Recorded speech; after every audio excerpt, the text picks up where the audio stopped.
Hi friends, welcome to Mary cooking channel. ఈరోజు ఎంతో టేస్టీగా పచ్చి పులుసు పెసరపప్పుతో ముద్దపప్పు అండి. టేస్ట్ అయితే చాలా బాగుంటుంది. ఆరోగ్యానికి పెసరపప్పు కూడా చాలా మంచిదండి. ఒక గ్లాస్ పెసరపప్పును తీసుకుని స్టవ్ వెలిగించి స్టవ్ మీద పెట్టి బాగా వేపాలండి. దోరగా వేయించుకోవాలి, మాడిపోకుండా చూసుకోవాలండి. టేస్ట్ అయితే వేపడం వల్ల చాలా బాగుంటుంది. ఇప్పుడు 2 సార్లు బాగా కడుక్కోవాలి. శుభ్రంగా కడిగిన తర్వాత పప్పు ఉడికేటందుకు 3 గ్లాసుల వరకు వాటర్ వేసుకోవాలండి. వాటర్ వేసుకున్న తర్వాత 1 గంట సేపు అయినా పప్పును నానబెట్టి ఉంచాలండి. నానబెట్టి ఉంచడం వల్ల మనకు గ్యాస్ ట్రబుల్ ఉండదు. పప్పు టేస్ట్ కూడా బాగుంటుందండి, త్వరగా ఉడుకుతుంది. ఇప్పుడు 1 అవర్ నానబెట్టిన తర్వాత 1/2 స్పూన్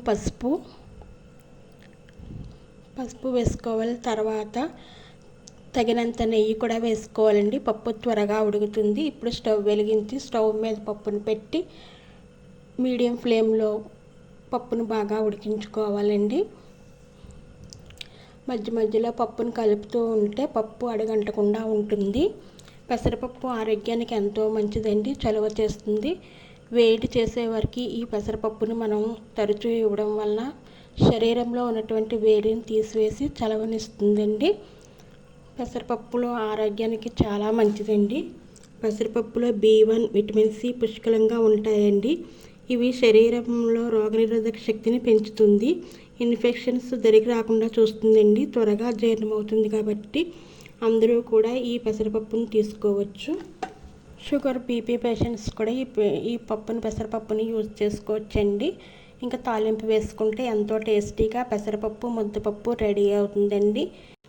తాలింపు బాగా వేగిన తర్వాత ముందుగా మనం ఉడకబెట్టుకున్నటువంటి పెసరపప్పులో ఈ తాలింపు వేస్తే ఎంతో టేస్టీగా పెసరపప్పు ముద్దపప్పు రెడీ అవుతుందండి. టేస్ట్కి టేస్ట్, హెల్త్కి హెల్త్. పెసరపప్పు ముద్దపప్పు టేస్ట్ అయితే చాలా బాగుంటుందండి. 2 టేబుల్ స్పూన్ల ఉప్పు కూడా వేసుకుని బాగా కలుపుకుంటే ఎంతో టేస్టీగా ముద్దపప్పు రెడీ అవుతుందండి. పెసరపప్పు తేలికగా ఉడుకుతుందండి, త్వరగా అరుగుతుంది. అందుచేత ఆకలి వేయని వారికి ఈ పెసరపప్పుతో వంట చేసి పెడితే వారికి ఆకలి పుడుతుందండి. రక్తహీనతను దూరం చేస్తుంది. పెసరపప్పు ముద్దపప్పును వేరే గిన్నెలో వేసుకుని పైన నెయ్యి వేసుకుంటే ఆరిపోకుండా ఉంటుందండి. ఇప్పుడు ముద్దపప్పులోనికి ఎంతో టేస్టీగా ఆంధ్ర స్టైల్ పచ్చి పులుసు తయారు చేద్దామండి. కారమునకు తగినటువంటి 5-6 ఎండుమిరపకాయలను ఇలా కాల్చుకోవాలండి. తర్వాత ఒక ఉల్లిపాయని చిన్న చిన్న ముక్కల కింద కట్ చేసుకుని ఒక గిన్నెలో వేసుకోవాలి. తర్వాత ముందుగా మనం కాల్చినటువంటి ఎండుమిరపకాయలను కూడా కట్ చేసుకుని వేసుకోవాలండి. తర్వాత తగినంత ఉప్పు, జీలకర్ర, తగినంత కొత్తిమీర, కరివేపాకును వేసుకోవాలండి. తర్వాత వీటినన్నిటినీ బాగా కలపాలండి. తగినంత బెల్లమును కూడా వేసుకోవాలండి. తగినంత బెల్లం కూడా వేసుకుని ఇవన్నీ బాగా కలిసేటట్టుగా బాగా కలుపుకోవాలండి.